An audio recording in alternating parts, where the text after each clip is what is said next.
الآن على المستوى الوطني فيما يتعلق بمناقشة مشروع قانون المسطرة الجنائية. قانون المسطرة الجنائية هو قانون لا يتعلق، يعتقد بعض المواطنين أنه يخص المحامين والقضاة وكذلك المؤسسات الأمنية، ولكن هو قانون يتعلق بكافة المواطنين. قانون لا يتعلق فقط بمحاكمة المجرمين، ولكن هو قانون الأبرياء كما ينص على ذلك ويقول بعض دارسي القانون. الملف الموضوع الحالي والذي سوف أعرج مباشرة لطرحه والمتعلق بالمحاكمة العادلة في مشروع القانون رقم 2303. أولا لابد من التأكيد على أنه ليس مشروعا متكاملا، وإنما هو مشروع بتغيير وتتميم القانون رقم 01/22 والذي صدر الأمر بتنفيذه بموجب الظاهر الصادر بتاريخ 10/3/2002. لابد كذلك من التأكيد على أنه هذا المشروع ديال التعديل الحالي عرف ما يقارب 14 تعديلا منذ صدوره، بعضها جوهري وآخرها التعديلات المدخلة بموجب القانون رقم 22/43 والمتعلق بالعقوبات البديلة. مشروع التعديل الحالي لابد أن نؤكد أنه بقي منتظرا منذ ما يزيد عن 10 سنوات بعد الإعلان عن مسودته الأولى من طرف وزارة العدل والحريات، وذلك لتنزيل أولا مخرجات الحوار الوطني حول إصلاح منظومة العدالة 2013 وملائمة نص القانون مع مكتسبات دستور 2011.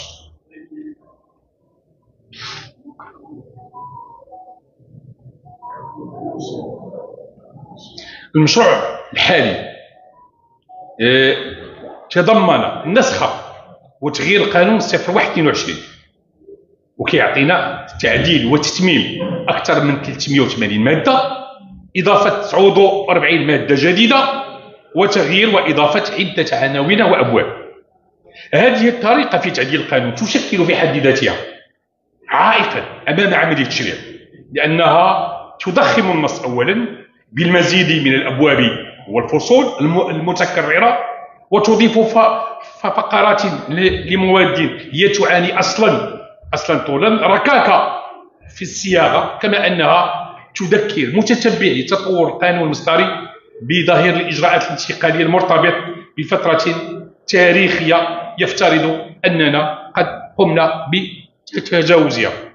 كان من الأفضل لو أن المشرع اختار تشريع نص جديد متكامل ومحرر بشكل جيد ومتماسك يعبر عن كونه صدر عن تصور سياسي وتشريعي محدد وواضح، بل نجد أنه مشروع فيه ترقيع كبير للنص السابق، وسوف نعرض على ذلك في محاورنا المقبلة.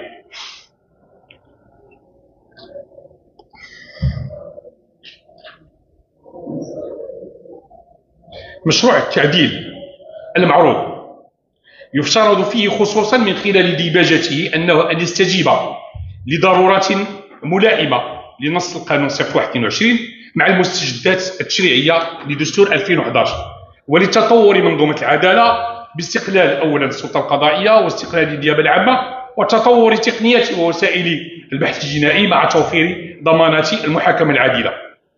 موضوع هذا البحث هو محدد في مدى توفير ضمانات المحاكمة العادلة من خلال دور الدفاع، وغني عن القول بأن المقصود بالمحاكمة في سياق حديثنا ليس فقط مرحلة التقاضي أمام الهيئات القضائية، لأن مراحل المحاكمة الجنائية تشمل أولا البحث التمهيدي، التحقيق الإعدادي، المحاكمة، وحتى تنفيذ العقوبة والمراحل التي بعدها. سنحاول مناقشة هذا الموضوع من خلال 3 محاور أساسية. المحور الأول الوقوف على التعديلات الإيجابية التي جاء بها المشروع والتي تقوي دور الدفاع في المحاكمة، مع الإشارة للنقص الذي لازم بعد هذه التعديلات. المحور الثاني نستعرض بعض التعديلات السلبية التي قلصت ضمانات المحاكمة العادلة وأثرت سلبيا عليها. ثم أخيرا سوف نقف في الأخير على بعض التعديلات الغائبة التي كان من الممكن أن يتضمنها المشروع، والتي تشكل بالنسبة لنا ضمانات قوية للمحاكمة العادلة من خلال استحضار تجربة المغرب التاريخية والتجارب الفضلى المقارنة. التعديلات الإيجابية التي تستهدف تقوية ضمانات المحاكمة العادلة: يتعين في البداية الإشارة إلى أن أغلب التعديلات، وخصوصا التي تممت بعض المواد في القانون 021، هي تعديلات وإضافات تقنية تستهدف تجويد النص الحالي، تدقيق بعض مقتضياته من خلال الممارسة، وهذا في حد ذاته أمر إيجابي، رغم أن أغلب هذه التعديلات تهدف أساسا لتسهيل عمل المكلفين بإنفاذ القانون وشرعنة الممارسة المعمول بها في بعض الإجراءات التي لم تكن هناك نصوص تنظمها، وليس بالضرورة وليست الغاية، وحماية حقوق ومصالح الخاضعين له. ضمانات المحاكمة العادلة لكينا من خلال هذا المشروع هي إتاحة حضور المحامي مع المشتبه فيه منذ اللحظة الأولى للبحث، لكن هذا الإجراء للأسف جاء محدودا وشكل تراجعا على ما تضمنه النسخ السابقة من مسودة المشروع، بحيث قصر هذا الحضور المحامي على مساطر البحث التي تهم القاصرين وذوي العهد، المادة 66 الفقرة الرابعة. تقنين وتحديد إجراءات الحرص النظرية ومحاولة تحديد حالاتها تحديدا لا زال ينحو نحو العمومية، مع اعتماد التسجيل السمعي البصري لضمان الشفافية، وإن تم قصر هذا التسجيل على مرحلة الاطلاع على المحاضر والتوقيع عليها في الجنايات والجنح المعاقب عليها بأكثر من 5 سنوات. فرض ضوابط جديدة على قرارات الاعتقال الاحتياطي، ولن نعود في هذا الموضوع الذي دائما ما يشغل الباحثين والمتتبعين لعمل العدالة الجنائية.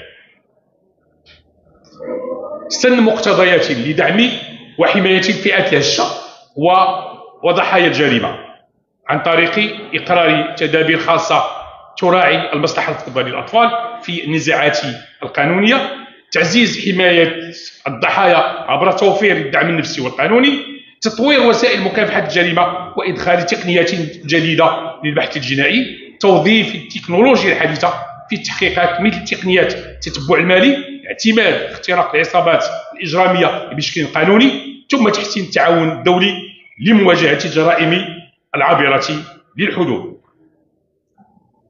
توسيع نطاق الجرائم القابلة للتصالح، سريع إجراءات التقاضي من خلال استخدام المنصات الإلكترونية، رغم أن هذا الإجراء قد يكون له تأثير سلبي على المحاكمة العادلة التي تتضمن أساسا حق المتقاضي في العرض المنصف لقضيته على القضاء وحقه في الاستماع إليه مشتبها فيه كان أو ضحية، وحقه في عرض وسائل دفاعه وحججه. وهنا لابد من أن نذكر ومن الرجوع إلى مقتضى من الخطورة بمكان، هو المادة 384 الفقرة الأولى، وهي مادة مضافة. اش كتقول هذه المادة؟ يمكن عند الاقتضاء لوكيل مالك أو من ينوب عنه عند الانتقال إلى مقر الشرطة القضائية ومعاينة المشتبه فيه والاطلاع على المحضر المنجزي واتخاذ الإجراء القانوني المناسب بشأنها، مع تسليم الاستدعاء في مخبر الشرطة إلى المتهم والضحية والشهود عند ارتضاء للحضور إلى الجلسة التي يتم تعيينها. كذلك يقول لك 384 وهي مادة مضافة، ومادة لم يتم وضعها في سياقها وفي بابها، كان المفروض أن توضع في الباب المتعلق بالبحث التمهيدي، ولكن وضعت في سياق وفي مكان غير المكان اللازم. وهنا خصنا نسألوا شنو الأسباب. هذه المادة هذه تم يعني وضعها في سياق وفي وضع غير طبيعي فيما يتعلق بصياغه النصوص التشريعيه. الماده 340 اش كتقولنا؟ يمكن تطبيق مقتضيات الفقره الاولى اعلاه بواسطه تقنيه الاتصال عن بعد، يعني عن طريق الاتصال عن بعد. وكيل الملك الان ممكن انه يستمع المشتبه فيه ويقرر المتابعه ويسلم الاستدعاء للمتهم وللضحيه وللشهود. وهذه الحاله، في هذه الحاله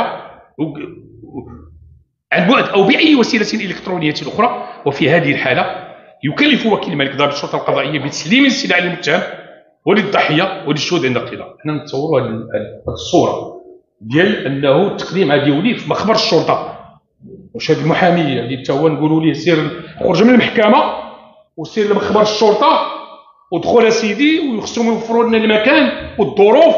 بالله عليكم واش هذه الوضعيه هذه ممكنه في ظل دستور 2011؟ يعني في ظل يعني هذه الاتفاقيات التي صادق علي بغريب، اصلاح منظومه العداله، المجلس الوطني لحقوق الانسان، توصيات ديال هيئه الانصاف والمصارعه. فاعتبر ان الماده 384 لم يتم يعني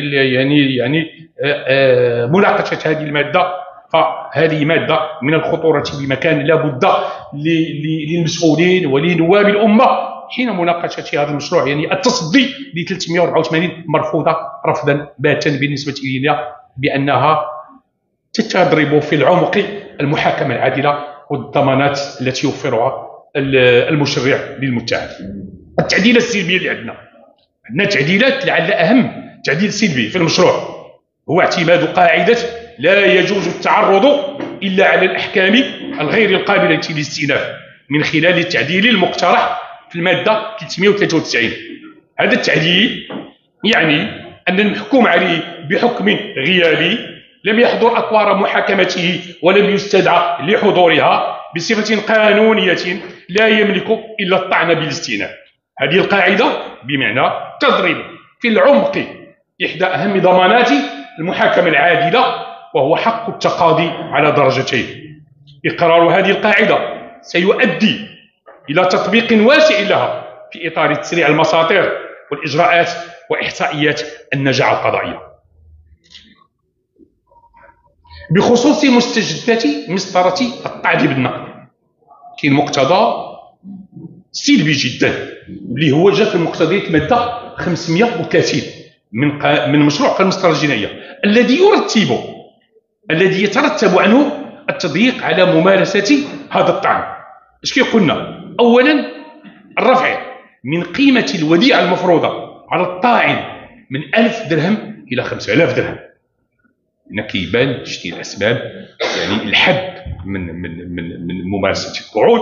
حنا كنسمعوا يعني في افتتاح السنه القضائيه على مستوى محكمه النقد، يعني المشكل الذي يؤرقهم هو عدد القضايا وعدد هذا مشكل كبير. فكيعتبروا على انه للحد هو انه الرفع مبلغ الضمانه من 1000 ل 5000. اللي عنده غادي يمشي يدير الطعن بالنقد، واللي ما عندوش ما غادي يمشي يدير الطعن بالنقد. وهنا غادي نفتحوا يعني المجانيه والولوج والمبادئ الدستوريه اللي في اطار دستور 2011 والمبادئ الكونيه. ثانيا كاين مقتضى 530 الفقره الثانيه يترتب جزاء سقوط الطعن على عدم ايداع المبلغ المذكور داخل الاجل. يقول لك الا ما اديتيش مبلغ الوديعه داخل الاجل، محكمه النقد تقرر بسقوط الطعن. وحنا كنرجعوا التراجعات نرجعوا في اطار هذه المقتضيات ديال 530، نمشيو نشوفوا المقتضى اللي كان في 530 في المشروع الحالي صفحه 99. المشروع الحالي اش كيقول لنا؟ الماده 530 لا يترتب، هذا النص الحالي، لا يترتب عن عدم ايداع مبلغ الضمانه المشار اليها في الفقره السابقه سقوط الطلب. لا يترتب، غير انه يجب على محكمه النقد ان تحكم بضعف الضمانه في حاله رفض طلب النقد. الان يترتب على عدم ايداع مبلغ الضمانه، المحكمه مباشره تقرر بسقوط الطعن بالنقد.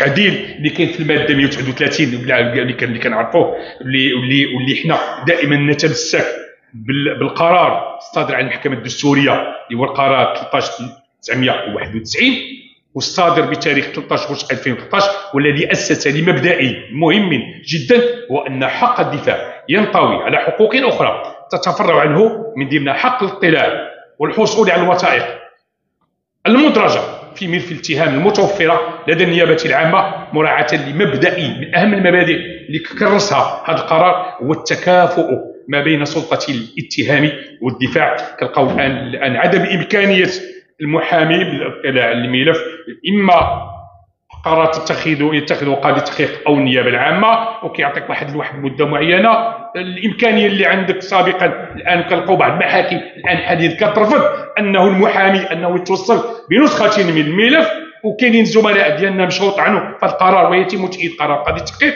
كيف يمكن للمحاكمه العادله ان تتحقق والحل انه النيابه العامه عندها الملف، عندها جميع الوثائق المتعلقه بالملف، والدفاع الذي يؤازر متهم واللي في اطار قانون البراءه لا يتوفر على اي وثيقه من وثائق الملف عن اي دفاع. نتحدث في اطار يعني هذه المرحله اللي هي مرحله حاسمه. لكن المشروع اعاده تقريبا هذا المشروع نفس صياغه القانون رقم 01/129 التي صرحت المحكمه بعدم دستوريته. المقتضيات الغائبه اللي ما كايناش. التعديل الذي كان منتظرا كان يتعين ان يكون شاملا ومتناسقا وليس فقط تعديلات جزئيه. ربما كان سيكون مناسبا تجاوز انكسار الذي ترتب عن اعتماد ظاهر الاجراءات الانتقاليه لسنه 1974 والعوده بشكل صريح للقانون 1959 وللروح التشريعيه التي تضمن هذا القانون، خصوصا في مجال تكريس الحريات والحقوق وضمانه المحاكمه العادله، خصوصا في ظل التغييرات التي عرفتها منظومه العداله بتقويه جهه الاتهام التي تمثلها النيابه العامه. اهم المقتضيات الغائبه في المشروع هي ترتيب الجزاءات بشكل صريح على خرق او عدم مراعاه المقتضيات الامره.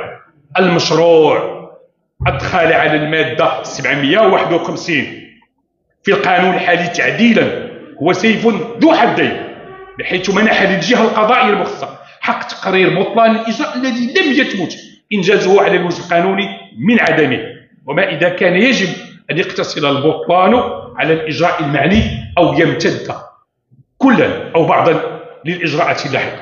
هناك اضطراب ما بين اعتبار الاجراء كأن لم ينجز وما بين تقرير البطلان. كيف يمكن الان للجهه القضائيه تقرير عدم البطلان لاجراء لم ينجز على الوجه القانوني؟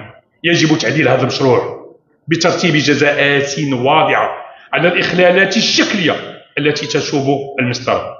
احتفظ المشروع بالقوه الثبوتيه لمحاضر البحث التمهيدي، بل ان الصيغه الجديده الان ديال الماده 291 كراستها حتى في المحاضر المتعلقه بالجنايات. الجنايات النص الحالي احسن بكثير، كيقول لك مجرد معلومات. الان النص الحالي كيعتبروها تصريحات، الان ما بقاش معلومات وتخضع للسلطه التقديريه للقضاه. رغم اعتماد تقنيات جديده للبحث الجنائي فإن العدالة الجنائية ستبقى لعقود قادمة تعتمد الحجة الشفوية في الإثبات من قبيل تصريحات المتقاضي التمهيدية وشهادة الشهود، رغم ضررها الكبير في تحقيق المحاكمة العادلة. كان يمكن للمشروع اعتماد الصيغة المقترحة في المادة 291 على جميع محاضر البحث التمهيدي دون التمييز بين المحاضر المنجزة في المخالفات والجنح وبين غيرها من المحاضر، ما دام الجميع يتعين أن يخضع لسلطة المحكمة في تقدير وسائل الإثبات. حقوق المشتبه فيه والمتهم خلال مرحلة البحث التمهيدي. لم يراعي المشروع بعض أهم ما جاء في التقرير النهائي لهيئة الإنصاف والمصالحة، وخصوصا هيئة الإنصاف والمصالحة دوت على أمور مهمة جدا ولم يتم اعتمادها بتاتا. اش كيقول لنا التقرير؟ كيقول لك ضرورة تمتيع كل شخص بالحق في العلم بجميع أدلة الإثبات القائمة ضده وحقه في مناقشته. كتمشي الآن الضابطة القضائية كيعطيك الشكاية، وسائل الإثبات اللي عنده هو يعني ما كيمكنكش منها، ما كيعطيكش الإمكانية ديال المناقشة، وكتناقشها بهدوء فيه. فهذه المساله ديال عدم مناقشه وعدم تمكين المتهم من ادله الاثبات يجب التنصيص عليها. حق كل متهم وكل شخص في مؤازره المحامي خلال البحث المهني. البعض كيقول لك اسيدي لا بلاش المحامي بلا ما يحضر، لانه الا حضر ما بقى عنده ما يقول امام المحكمه، فاعتقد بانه امر غير ذلك. هذا حقه يجي يحضر سيدي المحامي، وكل واحد يتحمل مسؤوليته ويوفر الضمانات للشخص المشتبه به منذ ساعات وضعه تحت تدابير الحراسه النظريه. حق الدفاع في تقديم ملاحظات الكتابيه خلال فتره الحراسه النظريه. ما يمكنش نبداو نمشيو حنا ويقول لك ازيدي سير عنده بقى نص ساعه تحت المراقبه. ما هو دورنا؟ لابد من تمكين الدفاع من ابداء ملاحظات اقول كتابيه، لانه ممكن الملاحظات الشفويه ان لا يتم اعتمادها، لابد من ملاحظات كتابيه حتى يمكن الاحتجاج بها، يعني اثناء تقديم المشتبه فيه او اثناء المحاكمه بعد تقرير المتابعه من طرف النيابه العامه. الحق الدستوري في التكافؤ بين سلطه الاتهام والدفاع. راه لا يعقل انه النيابه العامه عندها جميع الامكانيات، عندها جميع الوسائل، يعني التقوات بشكل كبير الان، وكنلقاو الدفاع لا دور له، لا اختصاصات له، لا صلاحيه له. فغير ممكن ان نتحدث عن المحاكمه العادله امام غياب التكافؤ ما بين سلطتي الدفاع والاتهام. هذا الحق الذي كرسه اولا قرار المحكمه الدستوريه المشار اليه سابقا، لا زال وضع الدفاع متخلفا عن الوضع المتقدم الذي كرسه المشروع لسلطه الاتهام. كان على المشروع تكريس حق الدفاع في الاطلاع على مجريات البحث التمهيدي، حقه في الحصول على نفس الوثائق وفي نفس الوقت الذي تحصل عليه سلطه الاتهام، وبنفس الشكليات اسوه بالانظمه المقارنه، خصوصا الانظمه الانجلو ساكسونيه. يجب على المشروع ان يتجاوز وضعيه حضور شكلي للدفاع في مراحل البحث التمهيدي والتقديم وحتى التحقيق. بالله عليكم فاش كيحضر دابا المحامي، فاش كيمشي في التقديم امام النيابه العامه، اش من دور كيقوم به؟ الا جيتي كتكلم كيقول لك الاستاذ حنا ما كنرافعوش، انا بغيتي ترافع سي المحكمه، كيقول لك بحال هذا الكلام. اذا باش ما نبقاوش نتواجهوا بهذا الكلام لابد للمشرع ان يضع الضوابط والصلاحيات والامكانيات اللي عند الدفاع. ولكن الحضور بهذا الشكل هذا يسيء لمهنه المحاماه ولدور الدفاع. لابد كذلك من تعديل مقتضيات الماده 316 ومنح كل متقاضي الحق في الاستفاده من المساعده القانونيه والقضائيه بغض النظر عن طبيعه الفهم الشوي. غير مقبول فاش كيجي رئيس الجلسه وكيجي المتهم كيقول واش دير محامي ولا تدافع على راسك؟ كيفاش يدافع على راسك؟ كيفاش غادي يدافع على راسه وهو مواجه بعقوبه اللي ممكن انه في اطار الجنح التاديبيه 5 سنوات، وكنعرفوا بعض الجنح كتجرى في مخدرات تصل العقوبه كتقول واش تدافع على راسك؟ كيفاش غادي يدافع على راسك؟ وانا الان غادي نجي نفتح واحد القوس، هو الموضوع المتعلق بالمساعده القضائيه. كنا في اطار اللجنه المشتركه لمناقشه قانون المهنه سنه 2019، وكنا جمعيه هيئات المحامون بالمغرب ووزاره العدل والمدراء والسيد وزير العدل في فتره الاستاذ اوجا، وتم التنصيص في محضر المشترك وهو عندنا وموقع من طرفنا وموقع من طرف الوزاره. تم الاتفاق على انه في الجنح كمرحله اولى الجنح التاديبيه الزاميه المحامي والمساعده القضائيه، وخاصه كنعرفوا كاين والاستاذ رميد معنا هنا ولا المرسوم بدا في الفتره ديالهم 5 ملايير سنتيم تستهلك منها واحد النسبه اللي هي قليله جدا. لماذا لا نفكر في انه توسيع مجال المساعده القضائيه وخير ذلك؟ خصنا 316 نعيدوا فيها النظر. غير مقبول بالنسبه للمغرب، غير مقبول بالنسبه انه باش يجي القاضي ويقول للمتهم واش دافع على راسك. واش كتسنى منه يقول لي؟ خصنا نوفروا ليه، ما عندوش محامي نوفروا ليه محامي في اطار المساعده القضائيه. الا بغينا نزيدوا بهذه البلاد القدام ونزيدوا الامور ايجابيه في الموضوع. الاعتقال الاحتياطي كارثه عظمى رغم سعي المشروع لوضع توضيحات جديده للمقتضيات المتعلقه بالاعتقال الاحتياطي. سيبقى هذا الموضوع نقطه سوداء في الممارسه القضائيه. يجب النص صراحه على مبدا واضح وصريح: حق كل متقاضي في المثول حرا امام العداله، ثم بعد ذلك ترتيب الاستثناءات في حدودها الضيقه. خصنا ما نجوش نتكلموا على الاستثناء، خصنا نتكلموا اولا على الاصل. الاصل هو انه كل شخص يجب ان يحاكم في حاله صراح حر، ومن بعد نشوفوا الاستثناءات وتكون استثناءات ضيقه وضيقه جدا. توضيح وضعيه الاعتقال الاحتياطي خلال مراحل المحاكمه وعدم حصر المقتضيات في مرحله التحقيق. كنسموا الاحتقال الاحتياطي دائما كنربطوه بمرحله التحقيق، ولكن الوضعيه ديال المتهم اثناء المحاكمه خص تكون وضعيه بصوره واضحه جدا. تطوير قضاء الجنايات وتجاوز نظام عداله الكذب الان اللي كنعيشوا. محاكم الجنايات الان في الوضعيه الحاليه اصبحت وضعيه غير مقبوله ولا تلائم تفعيل ضمانات المحاكمه العادله والنظري المنصف. يجب العوده لنظام المحلفين الذي كان منصوص عليه في ظهير 1959 وتم التراجع عنه بمقتضى ظهير الغير مأسوف على رحيله وظهير الاجراءات الانتقاليه. نظام المحلفين كيعطي ضمانات قويه للمحاكمه العادله. جميع الدول الان في العالم كتشتغل بنظام المحلفين. فرنسا اللي خدنا منها كتشتغل بنظام المحلفين. البلدان الدول الانجلوسيه نظام المحلفين، وكنعرفوا طريقه الاختيار والضمانات اللي كيعطي في اطار المتهمين. نظام المحلفين رغم عيوبه المعروفه هو النظام المعتمد في اغلب النظم القضائيه المقارنه منذ قرون وناجح جدا. يجب عدم اخضاع العداله الجنائيه لاكراهات عداله الكم والتركيز على تحقيق حق المواطن المغربي في الاطمئنان لعدالته بدل دي. شكرا جزيلا للجهه المنتبه ولزميلتنا مستر جندوه ولجميع الحضور.